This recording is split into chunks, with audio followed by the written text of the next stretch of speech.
جنگل میں معمول کے مطابق چہل پہل تھی۔ ہر کوئی اپنے اپنے کاموں میں مصروف تھا۔ ایسے میں ٹنکو گدھا منہ لٹکائے کسی سوچ میں گم تھا۔ اس کے پاس سے گزرتے ہوئے ظرف زرافے نے اسے دیکھا تو بولا، ارے یار، کیا ہوا ہے؟ کس سوچ میں گم ہو؟ ٹنکو گدھے نے اپنی محسوس آواز میں اداسی کا اظہار کیا۔ ڈنچو ڈنچو، یار کیا بتاؤں، میں سب سے تنگ آ گیا ہوں۔ سب جانور میرا مذاق اڑاتے ہیں۔ جب بھی کوئی غلط کام کر رہا ہو اسے گدھا کہا جاتا ہے۔ ہر جگہ میرا مذاق اڑایا جاتا ہے۔ میں سوچ رہا ہوں یہ جنگل چھوڑ کر کہیں اور چلا جاؤں۔ ٹنکو گدھا جیسے رو دینے کو تھا۔ میرے دوست، یہ مسئلے کا حل نہیں ہے، کیونکہ تم جہاں کہیں بھی جاؤ گے تمہارے ساتھ یہی سلوک ہوگا۔ اس سے بہتر ہے کہ یہیں رہ کر اپنی اہمیت سب پر واضح کرو، ظرفو نے ٹنکو کو سمجھاتے ہوئے کہا۔ یار کیسے اپنی اہمیت واضح کروں؟ سب ہمیں اور سب ہماری برادری کو ذلیل کرتے ہیں۔ طرح طرح کی باتیں سن کر دکھ ہوتا ہے۔ یہ سب وہی ہیں جن کے لیے ہم اتنی محنت کرتے ہیں، ان کا بوجھ اٹھاتے ہیں اور مدد کرتے ہیں۔ جس کو دیکھو وہ دوسرے کی بے عزتی کرنے اور اسے بیوقوف کہنے کے لیے ہمارا نام استعمال کرتا ہے۔ ایک دوسرے پر طنز کرتے ہوئے ہمیں بے عزت کرتے ہیں کہ گدھا، گدھے کی اولاد، گدھے کے دماغ والا۔ یہ بات کرتے ہوئے ٹنکو کی آنکھوں سے آنسو نکل آئے، جیسے وہ سب کے رویوں سے رنجیدہ ہو کر اپنی زندگی سے مایوس ہو گیا ہو۔ ظرفو نے ٹنکو کو چپ کرواتے ہوئے کہا، میرے پیارے دوست، تم اور تمہاری برادری بہت اچھی ہے اور اس میں بھی کوئی شک نہیں تم سب کے کام آتے ہو، مگر تم سب کو اپنا آپ منوانا ہوگا۔ ظرفو ٹنکو کو سمجھاتے ہوئے اس کی مایوسی کا ختم کرنا چاہتا تھا۔ ہم کس طرح اپنی اہمیت منوا سکتے ہیں؟ ٹنکو نے ظرفو کی بات پر سنجیدگی سے پوچھا۔ دیکھو ٹنکو، تمہاری برادری کی خدمات کا کوئی انکار نہیں کر سکتا، لیکن میں جانتا ہوں کہ ظاہراً کوئی نہیں مانتا۔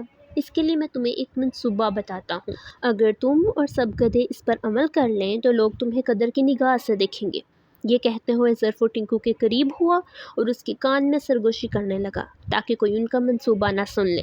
ظرفو کا بتایا ہوا منصوبہ سننے کے بعد ٹنکو بولا، ارے واہ ظرفو بھیا، آپ نے تو بڑا زبردست منصوبہ بتایا ہے۔ میں ابھی جا کر باقی سب گدھوں سے مشاورت کرتا ہوں اور انہیں یہ منصوبہ بتا کر آج سے ہی اس پر عمل کرنا شروع کرتے ہیں۔ شاباش پیارے ٹنکو، بس ہمت مت ہارنا، بلکہ اپنا آپ منوانے کے لیے ایک جنگ لڑنا پڑتی ہے، اور اب یہ جنگ تم سب کو لڑنی ہے۔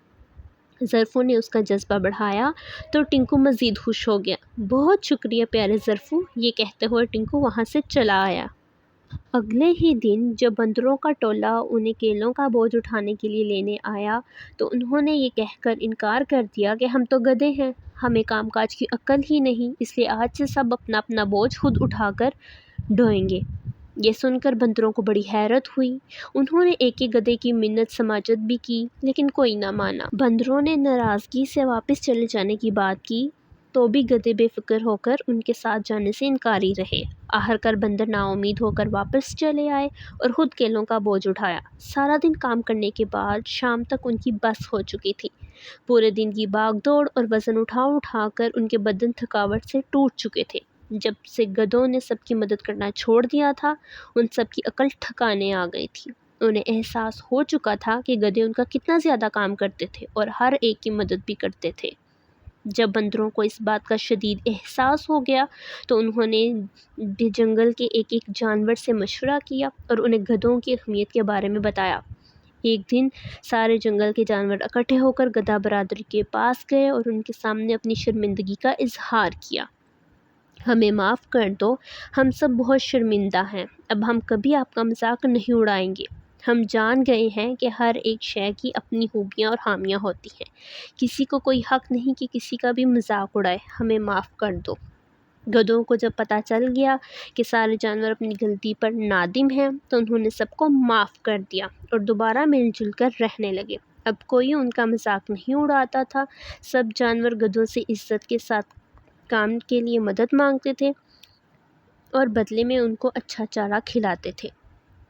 پیارے بچوں، کچھ لوگوں کی عادت ہوتی ہے کہ وہ آپ کی خامیوں کو آپ کی کمزوری بنا دیتے ہیں حوصلہ دینے کی بجائے حوصلہ توڑ دیتے ہیں، لیکن آپ کو پریشان نہیں ہونا بلکہ ڈٹ کر ان کا مقابلہ کرنا ہے، اور ان کی اس قسم کی باتوں پر بالکل بھی توجہ نہیں دینی، بلکہ ہمیشہ مثبت سوچ کے ساتھ اپنا کام کرتے رہنا ہے اور اپنی اہمیت دوسروں پر واضح کرنی ہے۔